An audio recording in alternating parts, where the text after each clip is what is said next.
Welcome back to the Mountain Morning Show, where I'm very happy to have Blake Christian here in studio. He's a CPA, accountant, and more, a business entrepreneur, if you will, as well. Welcome. It's great to have you here. Good to see you. You know, we were just talking off camera about all the stuff you've done, and I thought I had a legal pad filled out of things I've done. Yours might arguably be longer list. Well, I've been in business for about 36 years. Started off right out of school as a CPA, but the path has led me to a lot of other opportunities, and so over the course of my career, I've started about 20 different businesses, ranging from restaurants to software companies, and working on a workforce housing project up here, a headphone company, and so you just get exposed to a lot of entrepreneurs that need help, and oftentimes we come in and take them to the next step, or sometimes they're my ideas that have ended up being a business. That's awesome, for sure. And with that knowledge, you've written a book. Yes. Which is pretty exciting. We kind of have the mock-up here. Can I share this? Sure. This is great. So the benefits of becoming a CPA-preneur. Right. Which is not easy to say, but No. I'm excited about the content here. Right. So I have to give my editor credit for the title, and just as he was reading my draft, he said, "Well, you're really a CPA-preneur," and I couldn't argue with that. But so again, it's kind of goes through the balance of having your technical core competency, but using that as a platform to generate other revenue sources, and kind of go into more interesting things. That's an interesting concept, because I've seen lawyers who have done other things that seem outside the realm of law, like representation for talent and for athletes and things like that. That's kind of their sort of shift a little bit to other things. And for CPAs, starting businesses and kind of the capital investment side of things, a little different. But yet, who should know better than a CPA? Right. Right. Right. Yeah, and it's not always perfect. I can't say that all 20 of those have paid huge dividends, but most of them, we've either built up and sold, or they're still in existence and thrown off cash. And so it's we have the inside scoop, and so as you said, we can usually tell if it has a high probability of success on the front end, and so we're in a good position there. Well, that's a good thing. You probably should squash a couple of my dream deals that maybe don't have the potential I think they do. But doing the right thing. I mean, making sure that you've got a good plan, kind of the integral part to this. Right, and and that's another part of what we do, is sometimes we do crush dreams, and you kind of have to sometimes, because you look at it and go, look, this is going to bankrupt you if you do it. Right, and we've done that. You look at a business plan and you just say, look, this is. Sometimes we'll tweak it. Sometimes it's just such a bad idea that we save them from themselves and before they blow a bunch of money. That's because it does happen, and we see that a lot. I mean, you look at some of the businesses. Look at Main Street. You would assume that any business that moves into Main Street wildly successful, because there's lots of people, right? Exactly. That's not the case. Exactly. There's a lot of competition. Yeah, exactly. So important to kind of get down to the minutia of it. And I wanted to talk about that because I'm looking at some of the, the contents of the book here, and talking about CPAs as unique team members. That's obvious, is what we were just sort of talking about. But and the firm's strategic planning. Again, kind of where we're headed here. But let's talk about this one: marketing, practice development, and strategic growth. Tell me a little bit about that. Right, so it's mainly written for professional services firms, but it can also be applied to business owners. And if you can have the best idea in the world, but if you're not getting the word out to your audience and your potential customers or clients, you're going to die on the vine. Right. And again, we see that all of the time. So it's critical to get the word out there, being able to articulate your business plan, be able to talk about the value add of your service or your product, and draw those people in. And obviously social media, the web has really revolutionized that. In the past, and the present, traditional advertising, it's really hard to tell if you've made an impact, if you've brought in customers. But with social media, I mean, you can tie in, you can follow those people, how they got to you, and see the effectiveness of your web or social media campaigns. Yeah. Minute by minute, and so, right down the line, every right. part of that. Right, and it allows you to react, on a daily or weekly basis, where you can't get that with the traditional advertising. You run an ad in the paper, you don't, it's really hard to tell if that customer came in because of that ad. For sure, that's a big part of it. I wanted to discuss this one, planning your firm's growth or contraction. Right. Okay, talk about that. Well, I know I've seen, and maybe I'll just throw this out there and you tell me if this is what we're talking about here. But I've worked with several businesses in marketing, and I've taken them from starting out as a startup all the way to we're completely underwater at this point. We're a saturation point is what I like to call it, right? Where now we need capital investment to grow suddenly. Is that kind of what you're talking about? Yes, it's all of that. With the full spectrum we see, and that is a critical part. And companies that file bankruptcy they don't file bankruptcy because they don't have revenue, they don't have cash, but they get in that cash crunch and they can't go to the next level. And so our job is to identify those needs, months way earlier. Right. Because, if a client's coming to us and they're already underwater, that is not the time. It's just like they say, you don't want to go to the bank and borrow when you need it. You set up your line of credit long before you need it. And because you go in there and you say, hey, we're running out of cash, give us a loan. They start looking at your business plan and they say, this is not a good time to be loaning you money. Right, this is not what we were expecting, not what you should be expecting. And frankly, it's kind of weird when you think about that. Yeah, drowning successfully. Exactly. Right? Exactly. I mean, that's kind of an odd situation, but we see it with lots of companies. Absolutely. Yeah.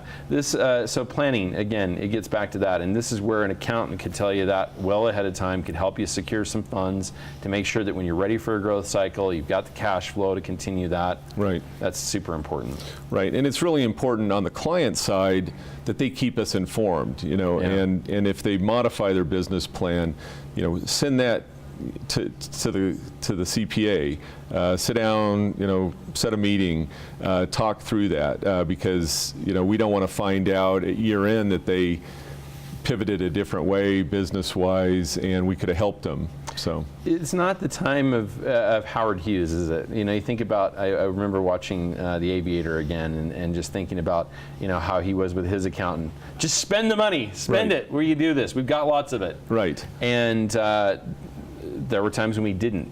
But the difference was that was a world which was growing, not just a small segment. That was a different time. This is not a time where you can kind of get away with just spend and hope. Right. Right? Absolutely. Yeah, so a much different situation for sure. Yep. All right, I want to continue this conversation, but I also want to switch to one of your business sides of things. We're going to take a quick break, come back, and we'll talk a little bit about housing, among other things. Okay. Yeah, that's a surprise right after this.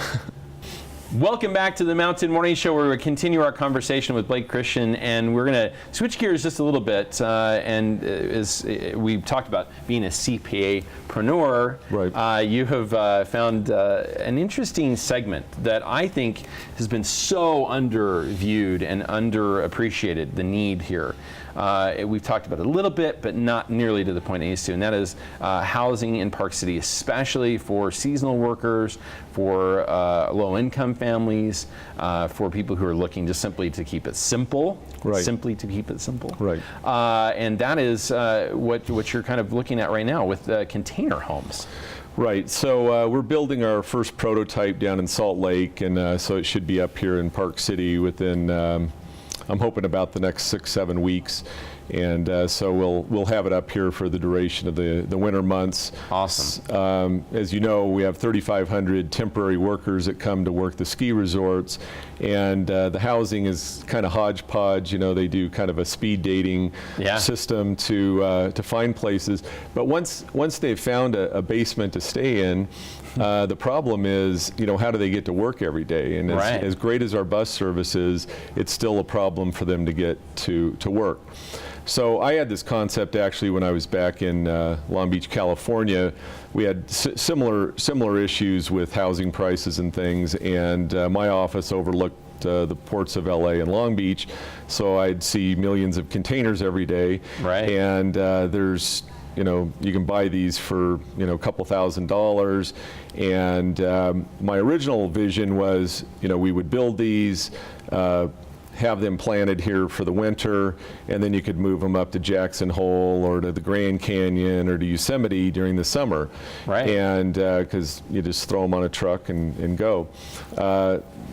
As I researched it more, there's clearly, year-round need for these. Right. But the beauty of the containerized housing is that it's truly can be temporary, and so we can really try this within the city and the region, and it's not like you're building a 16-room condo and everybody's saying, hey, we don't know if we really want it there. Yeah, but exactly. if we can try these for a couple of years, and my feeling is, once they're planted, they're going to stay, but we can remove these within a couple of days. They're light on the land. Nobody would ever know they were there. Exactly. After a couple of days. Yeah, a zero impact kind of Right. situation. We've got a little bit of video. Let's show what some of these look like, because I think people are kind of interested to see them. We'll talk about them a little bit as we show this for you. But these container homes becoming pretty popular. It's amazing what you can do with them. So we're bringing up the video right now, and it's impressive. Look at you make some room for windows and for doors and different things, and kind of change stuff up, and all of a sudden. Yeah, so this is a 4 bunk bed sleeping quarters, so you have 4-person capacity, fully self-contained. This one we're building right now is completely off-grid, solar heated.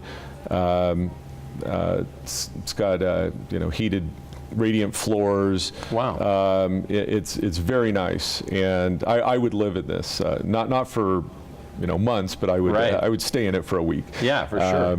And again, I ask every developer that I show this to, tell me any project that's more green that they've run across, and Hard they to do can't. that.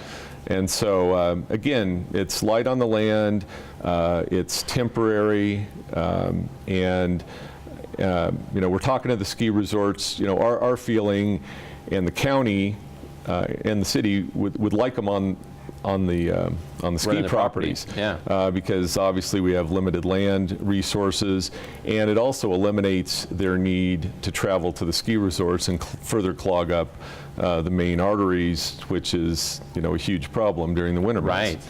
And there's a lot of these containers out there just sitting ready to go that Right. need a home, that need to be a home. Right. Exactly. Right? Talk about that. There's you saw thousands of these, and there, as you said, you can get them on the cheap. Right. Yeah. So the conversion to housing, typically how much money goes into something like that? Yeah, so there's really there's not everybody thinks there's an advantage over what we call stick build, traditional, wood construction. On a square footage basis, there's actually diseconomies of scale because you're in such a compact area. It actually makes the construction a little more costly. Yeah. But what you're not paying for is the land, right? Right. Which is a huge factor, especially in the Park City area. Yeah. And so you cut down the living cost because you're not paying for land. A half an acre of land Wow. to plant it. And so, again, depending on what fit and finish people want, we can do completely stripped down 45-foot containers, in the 50, 60,000 range. But, if you're, this prototype that we're looking at here, just because it's the first one, then there's some inefficiencies. Right. You can get closer to $100,000 Wow. for it. But still, Right. when you start thinking about what this might look like, a little village of these for people to live in while they're working. Right. Pretty interesting idea. Right. Well, and that's really, The long-term concept is, once there's community buy-in to the concept, would be to buy 10 acres and then put a 20,000 square foot common area in the middle of it. Yeah. And so, these are really use these more for just, I call them almost sleeping pods. And then you would have this, chalet experience for all the workers that they could go and watch big screen TVs. Reminds me of the Olympic Village a little bit. Exactly. Yeah, which and I think so, is pretty cool. And millennials love that kind of thing. That's how they work. And the ski workers would love that, because all they want to do is come and ski and work, but then during the daytime they have a nice experience, or when they get off of work, and you'd have food service there, and I was even envisioning they would have access to grills and ovens if they wanted to cook their own food. That's awesome. Well, it certainly looks interesting, and I'm kind of excited to see the concept as you bring your first version up here to Park City, so we'll look forward to that for sure. We're going to take a break, come back, and for just a moment I want to talk IRS and some of the changes that are coming in the world of tax reform. That's coming up right after this. We'll be right back. Welcome back to the Mountain Morning Show, and I'm very happy to continue our conversation with Blake Christensen, CPA and CPA-preneur as well. And all right, regardless of how you feel about President Trump, there's no doubt he's shaken up the world quite a little bit, and he's like shaking it like a snow globe for real. This guy is looking to make some big changes to the tax code. Right. And you guys are already looking at it going, okay, this is what might happen. Can you talk a little bit about that? Because it's, I think for most of us, this is a roller coaster ride for sure. Right. We're going to know a lot more next week when he rolls out his third version of tax reform. Keeps changing. Right. But basically, we're looking at his main focus is lowering the business tax rates. Mm-hmm. We have the fourth highest tax rates on corporations in the world. Wow. And there's just no question about that. And it does hurt our worldwide competitiveness. And so he wants to unleash, some job growth and things by bringing down the business tax rates to a more moderate level. Now he's calling for a 15% rate. The GOP's calling for a 25% rate. I'm kind of leaning a lot more towards the GOP. I mean, if we got a 25% rate versus a 36% rate on corporations right now, and they also want to apply this to flow-through entities like LLCs and S-corps. Right. And so if we got a 25%, I think that would be a huge win, and I think we'd get all the stimulus. The right spot. It's right. not too, we don't want to get too dramatic. In fact, really, anytime you get wildly, when you start to make wild changes, you'll get a wild reaction, which is, I think, what people don't really realize. Right. Right. You don't want to drop much below that 25%. Right, and that makes us competitive worldwide. Yeah. We're hitting about the average. The other thing is we have a $20 trillion deficit, and until that gets under control, I'm not one to want to, why are you going to negotiate against yourself and bring it down to 15 when 25 will make most business people pretty happy? And get you closer to, and keep paying the bills, right. so to speak. Let's discuss this a little more, because there are a lot of different facets of this conversation, certainly. One, obviously, stimulating business. We've already seen a little bit of that just because of the way people feel, right? Right. For you in accounting, that's kind of always a little bit of a nebulous area, right? Yep. Because people's feelings equate to their spending. Right. And that's hard to gauge and judge, isn't it? Right. Yeah. Consumer confidence, and since we're such a consumer-driven economy in the U.S. Yeah, we base I want to throw this out. Sorry to interrupt, but I want to throw this out there. I always thought this was funny. One of the leading economic indicators is RV sales. Yep. Which is like, I wonder if people realize how kind of funny that is, because that's one of the ones where like, okay, we've got disposable income, we'll throw it in an RV. Right. Right? Right. It's kind of interesting. Yeah. But that's some of the things you guys have to use to gauge confidence. Sure.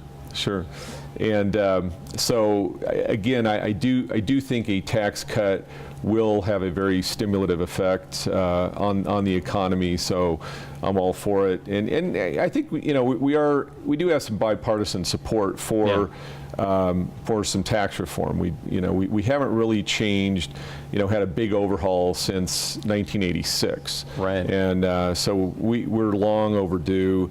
My only complaint, as much as Trump is shaking it up, is I don't think he's being creative and aggressive enough in tax reform. He's just tweaking rates. Right. We really need to change a lot of things. There's a lot of inefficiencies. Yeah, how we do it, the process, the empire building that exists in that world of tax is outrageous. Right, and I'm all for simplification. Even though I'm a CPA, everybody thinks, oh, you want it complicated. No. I'm all for simplification. I have no problem the with job that. of simplifying it would keep you busy for a very long time. Exactly, right? exactly. And so that's a good thing. Right. Talk about some of these things when it comes to tax reform.